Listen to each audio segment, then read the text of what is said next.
Well, Paula. Ilan naman ang seashells ang nakuha mo? 6, 7, 8, 9, 10, 11, 12, 13. Hindi ka mananalo. I'm sure, diyan pala sa lapag, mangingisay ka na. Dahil dito pala nangingisay ka na. At para makumpleto ang first round, si balingkinitang Betty naman ang sasalang. Aba. Plus point yata ni Betty ang pagiging balingkinita niya.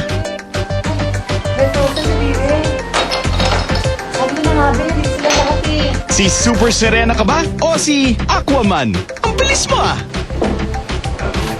Strategy. Naramdaman ko kasi may tubig. So ginawa ko clear out ko muna yung tubig sa loob ng ng costume, yung buntot ng si Serena. Kaya gumaan, pakiramdam ko. Tapos nakaupo lang ako, push ng pagkakaroon. Gumabang ako paupo. Kaya mas madali. Kasi kung pag ganun, tulad yung nagdaanan ko ng galo. So parang yung pag ganun na yung ginawa. Napulikat ako Oh my fish! Ano ang nangyari kay Betty? Pinulikat pa yata. Kahit buntot yan, pinupulikat pa rin? Tingnan nga natin kung mas marami kang nakuha, Betty. Congrats, Betty! Dahil wagi ang beauty mo sa unang round. Hep! Hindi pa tapos ang laban.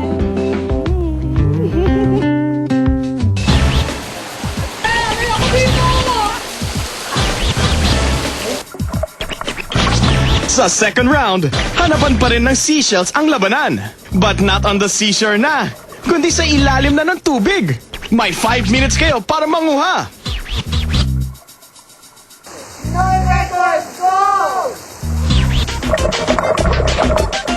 Oh no! Anong nangyari sa curly black hair mo, Paula? Bakit naglaho? Wala kasi puro lang arte sa buhay. Ang dami ka exercise yan. Buhay mayaman, prinsesa. O ikaw mauna para malaman natin. And wait a minute ha?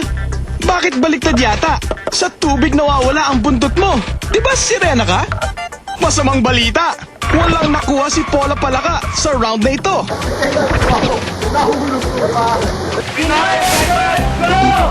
Next, si Eva Papaya. Aba, ang cotton candy pink hair ni Eva ay naglaho rin sa round na ito. Eva, may sakit ka ba?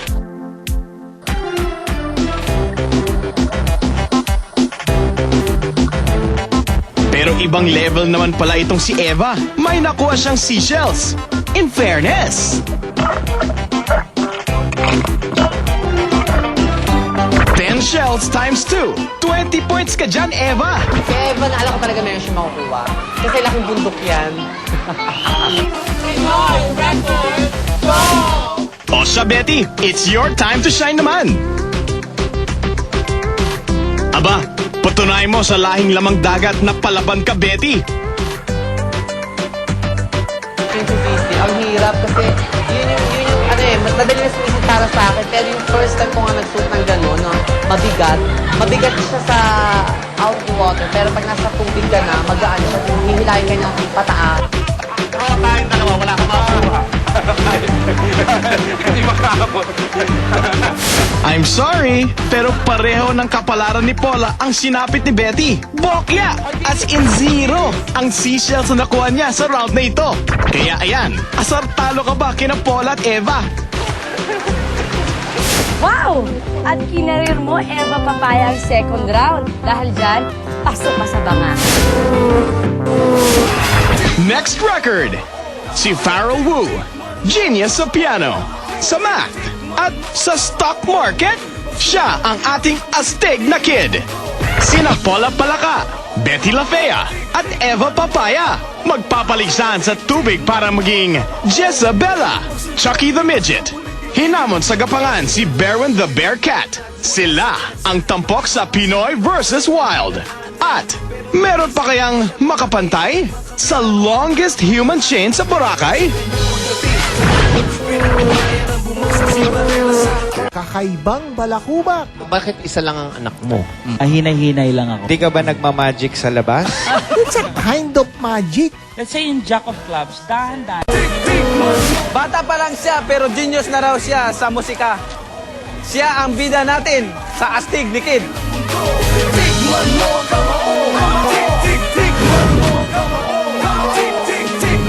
Siya si Pharrell Wu, isang ordinaryong bata na may extraordinaryong kakayahan at kaalaman sa iba't ibang larangan.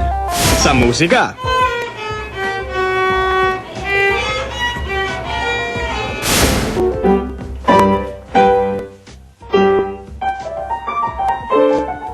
sa palakasan, sa academics, at maging sa stock market. Opo! At lahat ng ito, kaya ni Pharrell gawin sa edad niyang 7. Ayon sa kanyang mommy Elaine, di raw nahilig sa mga laruan si Pharrell at imbis na laruan ng pagkabalahan, sa piano niya ibinubuhos ang oras at lakas.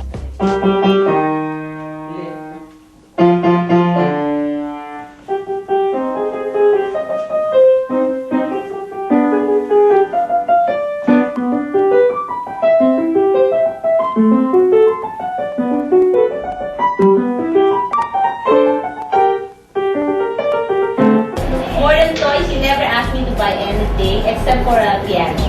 Kaya naman kahit bata pa lang ito si Pharrell, piano prodigy na siya. Ibig sabihin, ang galing niya sa larangang ito, pang advanced level na. As a teacher, I found Pharrell very different from other students because his musical skill is very keen and his memory is sharp. He can even sight read and he can play a piece of music in a short time. Imbis na mag-mall, pastime daw ni Pharrell na mag-solve ng mathematical problems at ang magbabad sa internet para tingnan lang ang kanyang stocks. Astig na kid talaga itong si Pharrell. Ipinakita sa amin ni Pharrell ang kanyang report card sa taong ito at nahigitan pa raw niya ang grades niya noong nakaraang taon. Biruin nyo, 100 at lines of 9 ang lahat ng grades niya. At ang general average niya, 99.29% lang naman. Hanep!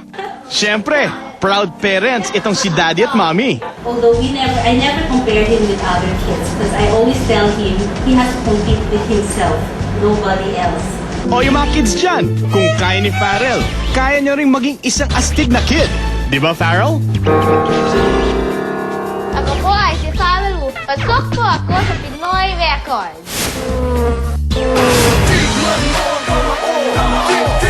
Sila ang Dragon Boat Team na bidang-bida sa Boracay. World class ang kanilang husay. Kaya kilalanin natin ang Bugsay, Boracay. Kasabay ng pagsikat ng araw, maaga ring gumigising ang grupong ito. Sama-sama nilang inihahanda ang kanilang sarili para sa isang laban. Attention! Sila, ang mga Bugsay, ang pamosong Dragon Boat Team ng Boracay. It started December 2001. Nag-group yung mga housewives, mommies na tinatawag namin dito sa island, ng group called Bugsay. So before, they were called Bugsay Blades. Halos lahat sa